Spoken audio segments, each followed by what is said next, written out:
예배에 오신 여러분을 환영합니다. 우리 옆 사람들에게 인사하겠습니다. 사랑합니다. 축복합니다. 예, 사랑합니다. 축복합니다. 예, 오늘 말씀이 제목이 이제 원수를 사랑하라입니다. 우리 또 옆 사람들에게 원수를 사랑합시다 한번 또 인사하겠습니다. 원수를 사랑합시다. 예, 참 쉽지 않은 얘기죠. 원수를 사랑하라고 말씀하시는데 우리가 왜 사랑해야 되는지 오늘 말씀을 통해서 깊이 배우고 영접할 수 있기를 바랍니다. 자, 요절 말씀은 6장 35절입니다. 우리 함께 읽고 제가 기도하고 시작하겠습니다. 시작. 오직 너희는 원수를 사랑하고 선대하며 아무것도 바라지 말고 구워주라. 그리하면 너희 상이 클 것이요 또 지극히 높으신 이의 아들이 되리니 그는 은혜를 모르는 자와 악한 자에게도 인자하시니라. 고마우신 하나님, 참 죄로 말미암아 원수되었던 저희들을 일방적인 은혜로 구원하사 하나님의 자녀 삼아 주신 것을 감사합니다. 참 저희가 하나님의 자녀로서 이 땅에서 어떻게 살아야 할까요?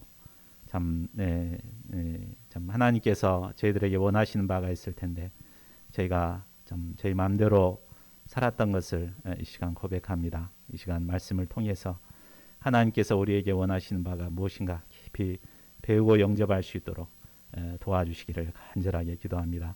성령께서 말씀의 은혜를 허락하여 주시고 이 말씀이 내게 주시는 주님의 말씀으로 깊이 영접할 수 있도록 도와주시옵소서. 감사하고 모든 말씀 주 예수 그리스도 이름으로 기도하였습니다. 아멘. 예, 오늘날 전 세계는 갈등과 대립이 끊이지 않고 있습니다. 우리나라만 보더라도 막 여야 간에 막 갈등이 첨예합니다. 왜 그럴까요? 손병호 교수는 주변으로 밀려난 기독교라는 책에서 모든 문제는 욕망 충족의 근거에서 형성된 에로스 질서 때문이다라고 말했습니다. 우리가 잘 알고 있듯이 에로스는 자기 중심적인 욕망에 근거한 사랑을 말합니다. 모든 나라나 집단이나 개인은 자신의 이익을 추구하며 살아갑니다. 이로 인해 서로 간의 갈등과 대립이 그치지 않습니다. 우크라이나 전쟁도 이것 때문에 일어난 것입니다.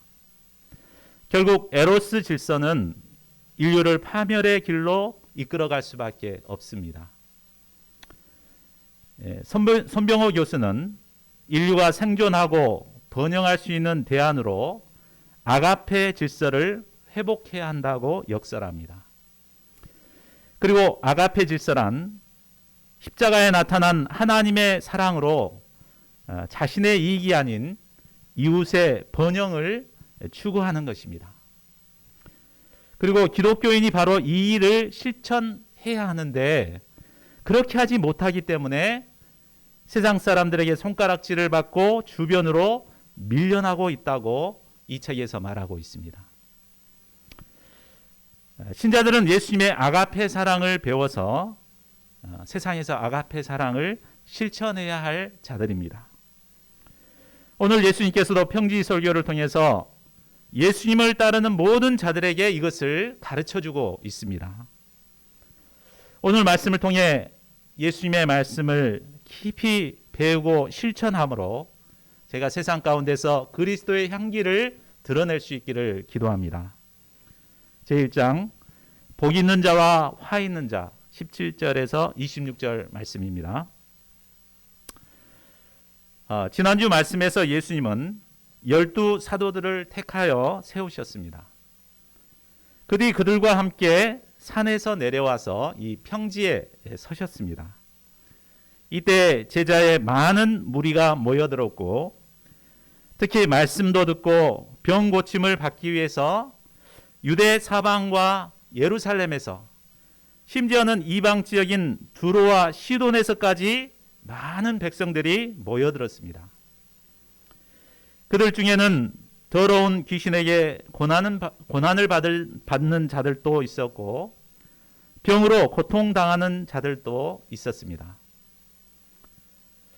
그들은 이런 자신의 절박한 인생 문제를 해결받기 위해서 예수님께 나온 것입니다. 이를 위해 그들은 일상의 모든 일을 멈추고 오로지 예수님을 만나기 위한 일념으로 먼 거리를 걸어서 예수님께 왔습니다. 예수님은 이런 그들을 영접하시고 크신 능력으로 모든 사람의 문제를 해결해 주심으로 그들의 절박한 인생 문제를 해결해 주셨습니다. 자, 그렇다면 이제 예수님을 통해서 절박한 문제가 해결된 후에는 어떻게 살아야 할까요? 이제 예수님은 설교를 통해서 그들이 어떤 삶을 살아야 할 것인가를 말씀해 주십니다. 그래서 이 말씀을 가르쳐 평지설교라고 말씀합니다. 자, 살펴보겠습니다. 20절을 보십시오. 예수님은 먼저 눈을 들어 제자들을 보시고 말씀하십니다. 그런데 제자들 보고 말씀하셨기 때문에 우리에게는 해당이 안 된다 이렇게 생각하는 분이 있을 수 있습니다. 그러나 그렇지 않습니다. 만일 제자들에게만 가르치려고 했다면 무리들 다 보내놓고 따로 가르치셨을 것입니다. 그런데 예수님은 많은 무리들 앞에서 제자들을 보면서 큰 소리로 이렇게 가르치셨습니다. 이 말은 이 제자들뿐만 아니라 잠재적 제자들이 될 수 있는 모든 무리들도 꼭 알고 지켜야 하는 말씀이기 때문입니다. 자, 그러면 예수님이 가르치신 내용이 구체적으로 무엇입니까? 우리 20절에서 22절을 보십시오. 예수님은 먼저 어떤 자가 복이 있는 자인가를 말씀하십니다. 예수님은 가난한 자, 줄인 자, 우는 자, 인자로 말미암아 박해를 받을 때 복이 있다고 말씀하십니다. 반면에 24절에서 26절을 보면 부유한 자, 배부른 자, 웃는 자, 칭찬받는 자에게 화가 있다고 말씀하십니다. 참 우리의 생각과는 정반대의 말씀을 하신 것입니다. 그렇죠? 일반적으로 세상 사람들은 부유하고 배부르고 웃고 칭찬받는 사람이 복을 받은 자라고 생각합니다.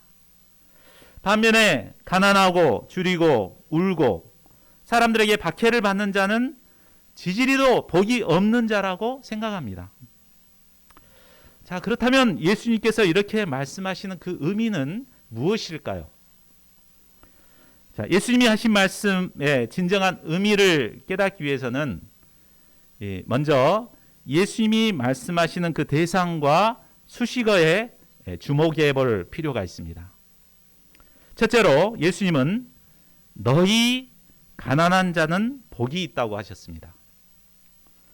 20절을 보면 예수님은 그냥 가난한 자를 말하지 않고 너희 가난한 자가 복이 있다라고 말씀하십니다. 현재 예수님의 말씀을 듣고 있는 사람들 대부분은 가난한 자들입니다. 12사도를 비롯한 제자들은 예수님을 따르기 위해서 모든 것을 버린 가난한 자들이 되었습니다. 그 중에는 과거에 자기 배를 가지고 있을 정도로 부자가 있었습니다. 그러나 예수님을 따르기 위해 자진해서 가난해진 것입니다. 세리 레이는 안정된 직장도 버리고 예수님을 따랐습니다. 또 제자들뿐만 아니라 예수님의 말씀을 듣기 위해 나온 자들도 대부분 가난했습니다. 그들은 가난한 중에 예수님께서 주시는 은혜를 사모하여 먼 곳에서부터 예수님을 찾아온 것입니다. 이들은 모두 가난했지만 복이 있는 자들입니다. 왜 그렇습니까? 가난했기 때문에 겸손한 마음으로 예수님께 나왔습니다. 마음이 가난했기 때문에 갈급한 심령으로 마치 스폰지가 막 물을 빨아들이듯이 예수님의 말씀을 받아들였습니다. 이로 인해 그들은 결국 복음을 영접하게 되었고 영원한 하나님 나라를 얻을 수 있게 되었습니다. 이처럼 가난한 자들이 진정으로 복된 자들입니다. 그런데 24절을 보면 예수님께 나온 자들 중에는 부유한 자들도 있었습니다. 그들이 누구일까요? 대표적인 인물이 바로 예수님을 고소할 증거를 찾기 위해서 따라붙은 바리새인과 서기관들일 것입니다. 아마 그들은 예수님이 말씀을 전해도 다 팔짱을 끼고 뭐 꼬투리 잡을 게 없나 하면서 듣고 있었을 것입니다. 이런 그들은 예수님께서 아무리 진귀한 천국 보화를 전해줘도 영접하지 않습니다. 이런 그들에게는 결국 무서운 하나님의 진노와 심판이 있게 될 것입니다. 자, 둘째는 지금 줄이거나 우는 자가 복이 있습니다. 21절을 보십시오. 예수님은 지금 줄인 자는 복이 있다고 하셨고 또 지금 우는 자는 복이 있다고 하셨습니다. 자, 그렇다면 지금이 어떤 때입니까? 지금은 바로 예수님을 만나고 있는 때입니다. 또 예수님이 말씀을 듣고 있는 때입니다. 우리가 예수님을 만나고 예수님의 말씀을 들을 때 여러 가지 반응들을 보일 수 있습니다. 하나는 줄인 심정입니다. 자, 줄인 심정을 가진 자들은 마치 목마른 사슴이 시냇물을 찾는 것처럼 갈급한 심령으로 예수님의 말씀을 듣습니다. 이런 자들에게 예수님의 말씀은 영혼의 참 만족과 풍성한 은혜로 임하게 됩니다. 또한 예수님의 말씀을 들을 때 애통이 우는 자들이 있습니다. 왜 울겠습니까? 말씀을 통해서 자기의 문제를 깨닫게 되니까 찔림을 받아 애통이 우는 것입니다. 자, 이런 자들에게는 하나님이 주시는 사제의 은혜가 임하게 되고 결국 이로 말미암아 참 자유함과 기쁨을 누리게 됩니다. 자, 그런데 25절을 보면 말씀을 들을 때 배부른 자세로 듣는 자들이 있습니다. 이들은 다 아는 내용이라고 생각하고 거만하게 듣습니다. 또 말씀이 자신의 생각과 맞지 않을 때는 비웃으면서 말씀을 듣습니다. 이런 자들은 아무리 귀한 말씀을 들어도 영적인 만족이 없고 계속해서 영적으로 줄일 수밖에 없습니다. 이런 자들은 복음을 영접하지도 못하고 결국 하나님의 심판을 받아 바깥 어두운 곳에서 애통이 울 수밖에 없습니다. 우리가 주일날 예배 자리에 참석하는 것도 대단히 중요합니다. 그런데 더 중요한 것은 우리가 어떤 자세로 말씀을 듣는가가 더 중요합니다. 다 아는 말씀이라 생각하거나 또 나와는 상관없는 말이라고 생각하고 헛생각하며 들으면 아무런 소용이 없습니다. 이런 사람들은 이제 나눔 시간이 굉장히 부담스럽습니다. 한마디씩 하라 그러면은 내가 뭐 받은 게 없는 게 뭐 이렇게 하라 그러는가 이렇게 막 부담을 느낍니다. 그러나 말씀을 갈급한 심령으로 듣고 하나님께서 나에게 주신 말씀으로 애통이 회개하는 자는 풍성한 은혜를 누리게 됩니다. 그래서 나눔 시간에 막 나눌 것이 많아요. 이 말도 하고 싶고 저 말도 하고 싶고 막 그렇게 되겠죠. 자, 우리는 여기서 지금의 중요성을 배우게 됩니다. 신앙생활이란 항상 지금이 중요합니다. 그런데 우리가 신앙생활을 오래 하다 보면 지금보다는 과거에 얽매여 있기 쉽습니다. 과거에 다 은혜 받아봤어. 내가 왕년에 어땠는데 막 이렇게 이제 과거에만 얽매이기 쉽습니다. 그래서 이런 사람들은 지금 현재 주시는 은혜를 누리지 못하는 경우가 많습니다. 그러나 과거에 아무리 은혜를 받았다 하더라도 그것이 지금 우리에게 은혜를 주거나 영향을 주지는 못합니다. 흘러간 물로는 결코 물레방아를 돌릴 수 없습니다. 신앙생활에는 항상 지금 현재가 중요합니다. 지금 줄인 자의 심령으로 말씀을 듣고 지금 애통이 우는 자가 진정으로 복이 있는 자입니다. 셋째는 인자로 말미암아 박해를 받는 자가 복이 있다고 했습니다. 자, 22절을 보십시오. 우리가 예수님을 믿고 열심히 신앙생활을 하면 이상하게도 세상 사람들이 우리를 싫어하고 핍박합니다. 그렇죠? 막 내가 교회 다닌다, 막 교회 같이 가자 그러면은 좋아하는 사람들 누가 있던가요? 없죠. 참 이상하게도 세상 사람들은 우리가 죄 짓고 막 이렇게 살게 되면은 야, 참 학교 생활하느라고 굉장히 참 힘들겠구나 이렇게 생각하고 막 꿀물을 타줍니다. 그러나 참 교회에 가기 위해서 이렇게 그 모임 나 교회 MT 가야 되니까 나 못 가 이렇게 하거나 그러면은 야, 네가 아직도 교회를 다니냐 하면서 이상한 사람 취급을 합니다. 사람들의 이런 시선이 두려워서 신자라는 것을 드러내지 않고 살아가는 사람들이 참 많습니다. 이로 인해 신자들은 영향력을 점점 잃어가고 세속화되어가 버립니다. 이런 자들은 결국 하나님의 진노와 심판을 받게 되고 이로 말미암아 그들에게 결국 화가 임하게 될 것입니다. 그러나 이런 분위기 가운데서도 자신이 신자라는 것을 적극적으로 드러내는 자들이 있습니다. 적극적으로 예수님을 증거하고 전도하는 분들이 있습니다. 물론 세상 사람들은 이런 사람들을 반기지 않습니다. 그러나 세상 사람들은 어떻게 볼지 몰라도 하나님이 어떻게 보시겠습니까? 하나님께서 보실 때 이런 자들은 가장 기뻐하시고 장차 큰 상급을 베풀어 주십니다. 자, 23절을 보십시오.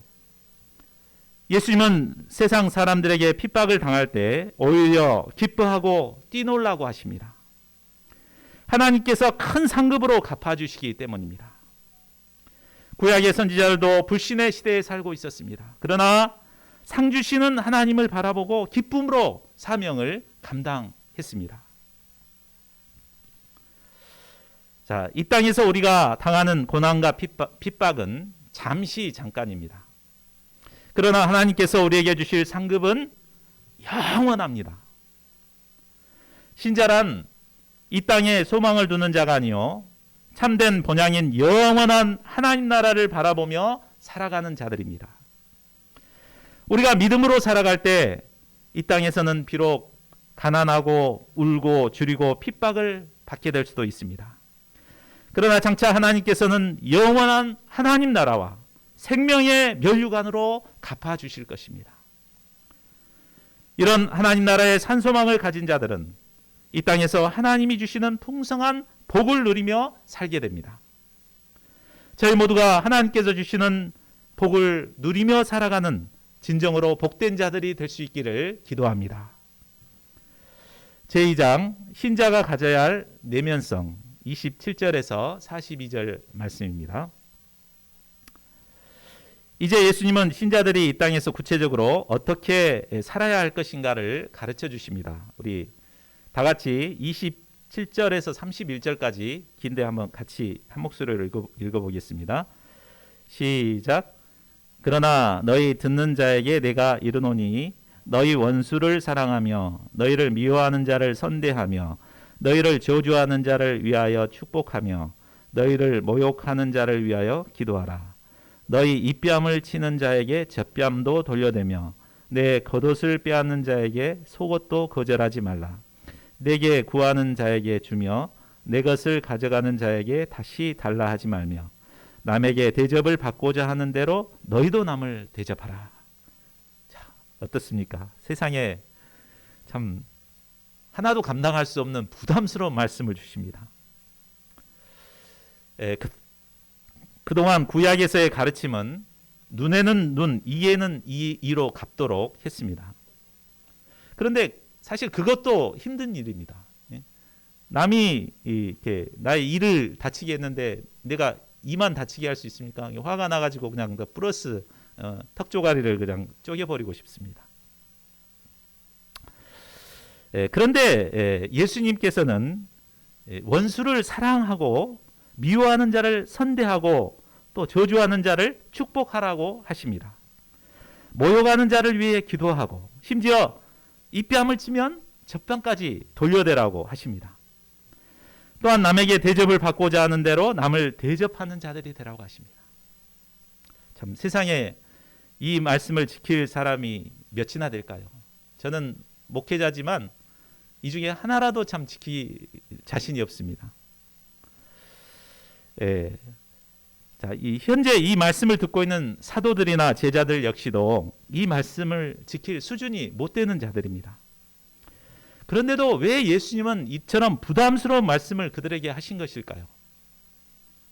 그것은 예수님을 따르는 자라면 이 정도 수준은 돼야 한다는 것을 그들에게 심어주기 위함입니다. 하나님께서 우리에게 바라는 수준은 에로스의 사랑에 머무르는 수준이 되기를 원치 않으십니다. 원수까지도 사랑하는 아가페의 사랑을 하는 자들이 되기를 원하십니다. 32절에서 34절을 보십시오. 신자들이 만일 사랑하는 자들만 사랑한다 하거나 선대하는 자에게만 선대한다면 세상 사람들에게 아무런 칭찬도 받을 수 없을 것입니다. 죄인들도 사랑하는 자는 사랑하고 선대하는 자는 선대하기 때문입니다. 또한 신자가 뭔가를 바라는 마음으로 선행을 베푼다면 그것 역시 아무런 칭찬을 받을 것이 없습니다. 타 종교나 봉사단체에서도 얼마든지 그런 식의 선행은 베풀고 있기 때문입니다. 신자라면 당연히 이런 세상 사람들과는 달라야 합니다. 세상 사람들이 하는 수준 정도에 머물러서는 안 됩니다. 그것을 뛰어넘어 원수까지도 사랑할 수 있는 비범한 사람이 되어야 합니다. 그렇다면 우리 신자들이 이런 비범한 삶을 살아야 하는 절대적인 이유가 무엇일까요? 첫째로 하나님의 큰 상이 있기 때문입니다. 35절 상반절을 보십시오. 오직 너희는 원수를 사랑하고 선대하며 아무것도 바라지 말고 구워주라. 그리하면 너희 상이 클 것이요. 우리가 통 크게 원수를 사랑하지 못하거나 또 남에게 선뜻 주지 못하는 이유가 무엇입니까? 그렇게 하면 자신이 손해를 본다는 생각 때문입니다. 사람들의 본성은 이기적이어서 내게 손해가 된다고 생각하면 절대로 하지 않습니다. 그러나 이것은 짧은 생각입니다. 하나님께서는 우리가 당한 손해를 그대로 놔두지 않으십니다. 장차 큰 상급으로 갚아주십니다. 자, 어느 정도까지 갚아주십니까? 우리 38절 상반절도 우리 같이 한번 읽어볼까요? 주라, 시작. 주라, 그리하면 너에게 줄 것이니 곧 후히 되어 누르고 흔들어 넘치도록 하여 너희에게 안겨주리라. 자, 하나님께서 우리에게 복을 주실 때 인색하게 주시는 분이 아니십니다. 감당할 수 없을 만큼 후히 되어서 누르고 흔들어 넘치도록 주시는 분이십니다. 우리가 이 하나님의 상급과 축복을 믿을 때 우리는 비록 현재 다소 손해를 본다 할지라도 개의치 않고 희생하며 섬길 수 있습니다. 오늘 에스더 목자님 못 나오셨는데 저는 에스더 목자님 보면 참 존경스럽습니다. 에스더 목자님 보면은 이제 10,000원짜리 신발 하나도 자기 사서 신을 것은 굉장히 아까워하거든요. 그래갖고 10,000몇천 원이나 그러면 안 사요. 몇천 원짜리 사고 이렇게 합니다. 그런데 양들에게 이렇게 쓰는 거 보면은 너무 그냥 막 팍팍 이렇게 쓰는, 그러지 말아라고 막 해도 이렇게 해요. 왜 그렇겠어요? 하나님의 상급을 믿기 때문입니다. 저희 모두가 하나님의 크신 상급을 바라보며 기쁨으로 손해를 감당하고 희생할 수 있기를 기도합니다. 자, 둘째는 우리가 하나님의 자녀이기 때문입니다. 35절 하반절을 다시 보십시오. 또 지극히 높으신 이의 아들이 되리니 그는 은혜를 모르는 자와 악한 자에게도 인자하시니라. 자, 아들의 특징이 뭡니까? 아들은 아버지를 닮아갈 수밖에 없습니다. 자, 하나님 아버지는 편협하신 분이 결코 아니십니다. 자, 우리 마음 같아서는 하나님이 원수들은 다 이렇게 막 혼내주고 나만 막 축복해 주시기를 바랍니다. 그러나 하나님은 어떤 분이십니까? 하나님은 은혜를 아는 신자들에게뿐만 아니라 은혜를 모르는 불신자나 악한 자에게까지도 동일한 사랑을 베풀어 주십니다. 우리가 참 이것이 좀 못마땅할 때가 있어요. 그러나 하나님은 원수까지도 사랑하셔서 똑같이 은혜를 베푸시는 분이십니다. 자, 이 하나님을 아버지로 모시는 하나님의 자녀는 어떻게 살아야 할까요? 이기적으로 자기 욕심만 챙기고 살아야 될까요? 아니죠. 마땅히 아버지처럼 원수까지도 사랑하고 은혜를 베푸는 삶을 살아야 하는 것입니다. 자, 그렇다면 마음이 밴댕이 속처럼 좁고 편협한 우리가 어떻게 하나님 아버지를 닮아 원수까지 사랑할 수 있을까요? 자, 36절을 함께 읽겠습니다. 시작. 너희 아버지의 자비로우신 같이 너희도 자비로운 자가 되라. 너희 아버지의 자비로우신 같이. 자, 이 말은 하나님 아버지의 자비로우심을 깊이 배우고 깨닫으라는 말입니다. 우리가 하나님의 자비로우심을 배우고 깨닫게 될 때 좁았던 내면이 점점 넓어지는 것을 느끼게 됩니다. 그래서 결국은 하나님의 아버지를 닮아가는 자비로운 자로 성장해 나갈 수 있는 것입니다. 신앙생활이란 한마디로 자비로우신 하나님을 배우는 삶이라고 할 수 있습니다. 우리가 성경 공부를 하는 이유가 무엇입니까? 소감을 쓰는 이유가 무엇입니까? 하나님을 배우기 위해서입니다. 이를 통해 좁고 편협한 내면이 점점 넓어져서 이제 어떤 사람도 품고 섬길 수 있는 자로 성장하게 되는 것입니다. 우리의 힘으로는 성장할 수 없습니다. 그렇죠? 정말 저 보기 싫은 저 사람들 사랑해야 되겠다 이렇게 마음은 먹지만 막상 그 사람 얼굴 보면 막 분노가 치밀어 오릅니다. 그러니까 우리의 힘으로는 도저히 사랑할 수 없습니다. 그러나 하나님 아버지의 자비로우심을 우리가 덧입게 될 때 우리는 어떤 원수까지도 사랑할 수가 있는 것입니다. 우리 사랑의 원자탄 손양원 목사님 잘 아시죠? 자신의 두 아들 미국 유학 보내서 성공시키려고 준비했던 그 아들을 죽인 원수 안재선, 그 원수를 자기 양아들로 이렇게 삼으신, 사진에 보면 그 옆에 있는 학생이 그 안재선, 자기 아들을 죽인 안재선인데 아들로 영접하고 사랑했습니다. 참 그가 어떻게 이럴 수 있었는가? 그도 원래는 자기 본성으로는 그렇게 할 수 없죠. 그러나 그가 자비로우신 하나님을 배우고 무엇보다 벌레못도 못한 죄인을 위해 자기 몸을 버리신 예수님의 사랑을 덧입었을 때 두 아들을 죽인 원수까지도 사랑하는 자가 될 수 있었던 것입니다. 자, 우리가 원수를 사랑하기 위해서 가장 먼저 극복해야 할 것이 있습니다. 그것이 무엇입니까? 그것은 바로 비판과 정죄의 문제입니다.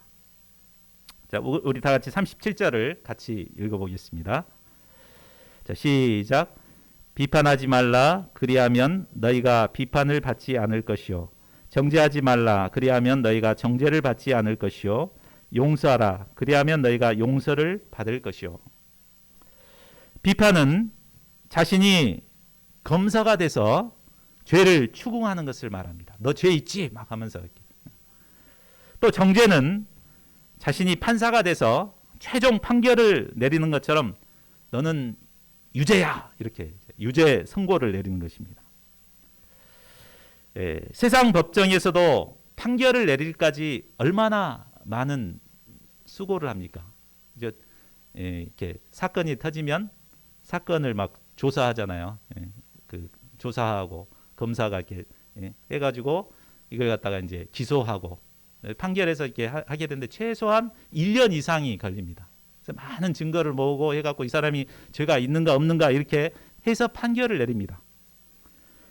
그런데 우리는 얼마나 쉽게 그 사람을 비판하고 정죄합니까? 조금만 이거 보고 저 사람 저렇다 이렇게 판단해버리고 정죄해버립니다.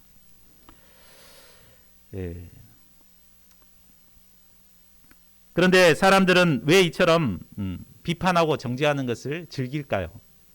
그것은 남을 비판하고 정죄하다 보면 은근히 자신의 의로움이 드러나는 것 같기 때문입니다.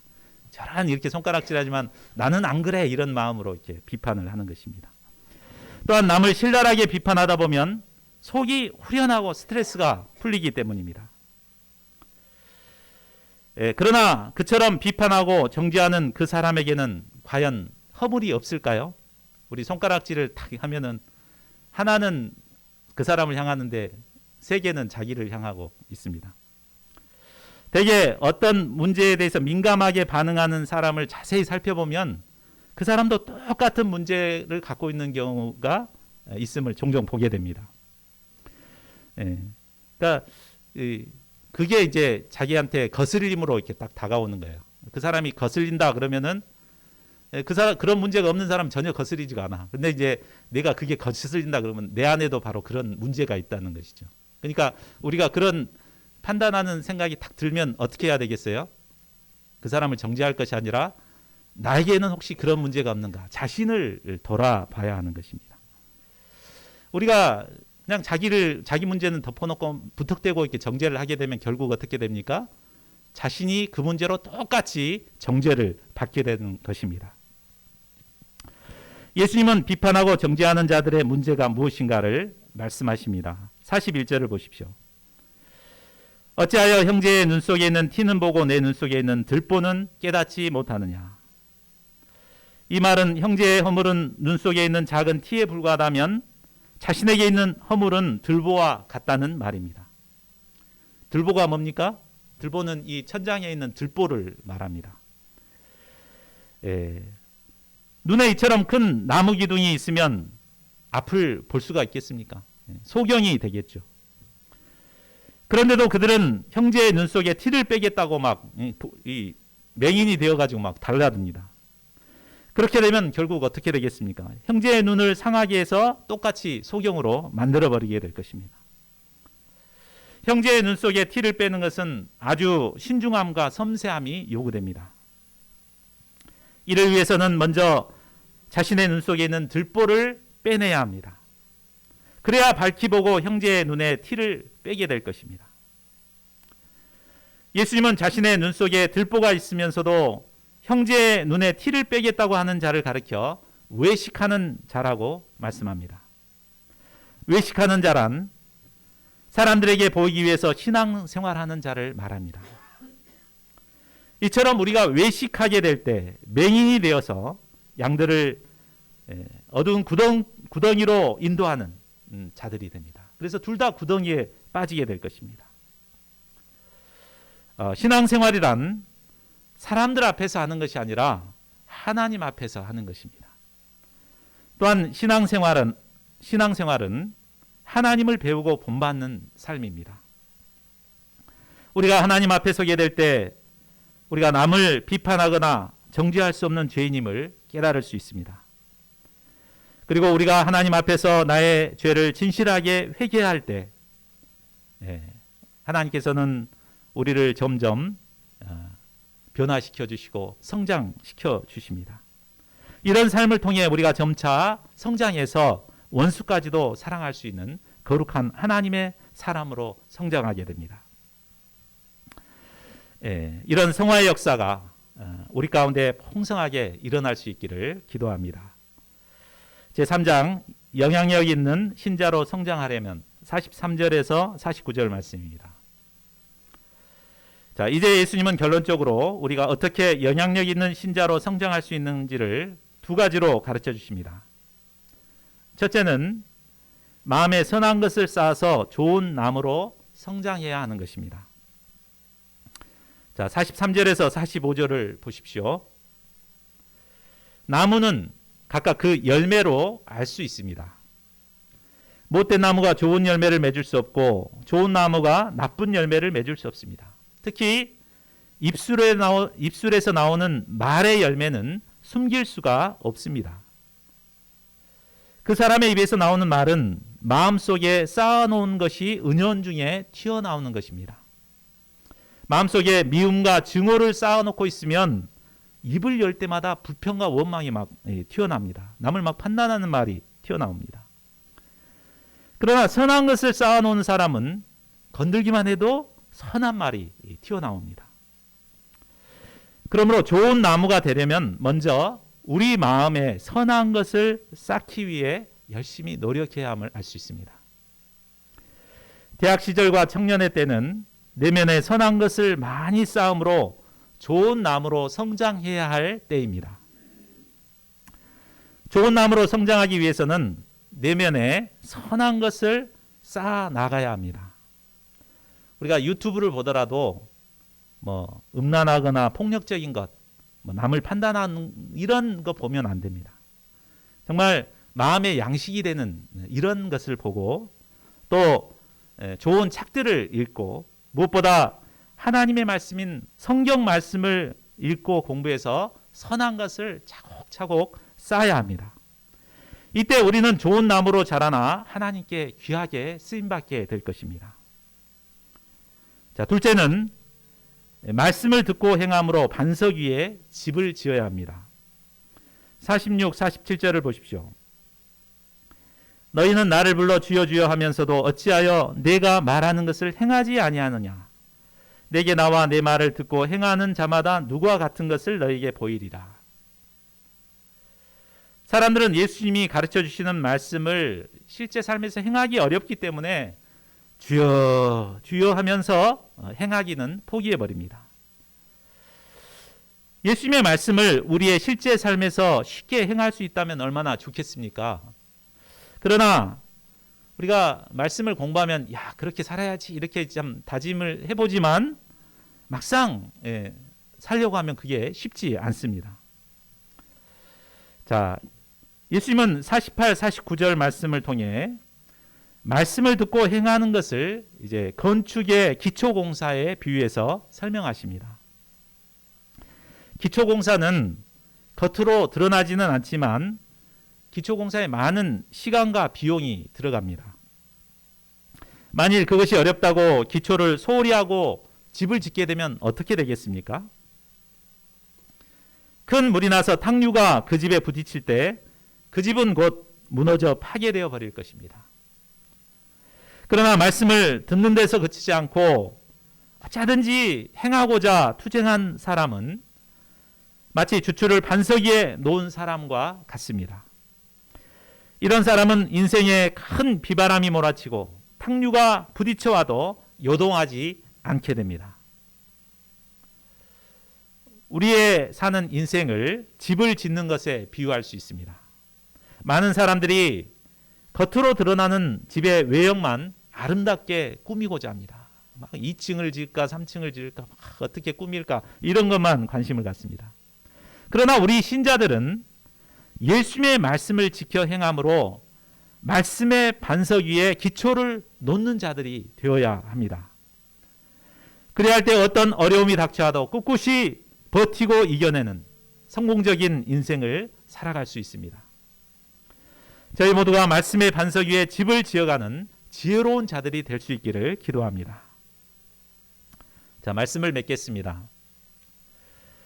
오늘 우리는 예수님의 평지 설교를 통해 하나님의 자녀인 우리가 이 세상에서 어떻게 살아야 할 것인가를 배울 수 있었습니다. 오늘날 신자들이 세상 사람들로부터 욕을 먹는 이유가 무엇입니까? 그것은 거룩해야 할 신자들이 세상 사람들과 똑같이, 아니 세상 사람들보다 더 이기적이고 편협한 삶을 살고 있기 때문일 것입니다. 그러나 오늘 예수님의 가르침을 통해서 배울 수 있었듯이 하나님은 우리가 원수까지도 사랑하는 아가페적인 사랑으로 이 세상을 살아가기를 원하십니다. 이 때문에 하나님은 하나님과 원수되었던 우리를 구원하기 위해서 독생자 예수 그리스도를 이 땅에 보내주셨습니다. 또한 예수님께서는 하나님과 원수되었던 우리를 구원하시기 위해 우리 대신 십자가에 달려 죽으셨습니다. 이로 말미암아 영원한 지옥의 형벌을 받아야 하는 우리가 하나님의 자녀가 될 수 있었고 영원한 천국 백성들이 될 수 있었습니다. 우리는 모두 갚을 수 없는 이 크신 하나님의 사랑을 받은 자들입니다. 믿습니까? 이 크신 사랑을 받은 우리가 이 세상을 어떻게 살아야 되겠습니까? 우리가 받은 아가페 사랑을 우리가 세상에 흘려보내는 삶을 살아야 합니다. 원수 같은 사람이라도 하나님의 사랑에 기초하여 사랑해야 합니다. 이때 우리는 어두운 이 세상에서 빛과 소금으로 살아갈 수 있습니다. 이기적인 저희의 힘으로는 할 수 없습니다. 그러나 죄인을 위해 독생자를 주신 하나님의 아가페 사랑을 덧입게 될 때 우리가 사랑하지 못할 사람이 없습니다. 이 하나님의 사랑에 기초하여 원수까지도 사랑하는 저희 모두가 되시기를 간절히 기도합니다. 자, 요절 말씀 읽고 우리 함께 기도하는 시간 갖겠습니다. 6장 35절 시작. 오직 너희는 원수를 사랑하고 선대하며 아무것도 바라지 말고 구워주라. 그리하면 너희 상이 클 것이요 또 지극히 높으신 이의 아들이 되리니 그는 은혜를 모르는 자와 악한 자에게도 인자하시니라.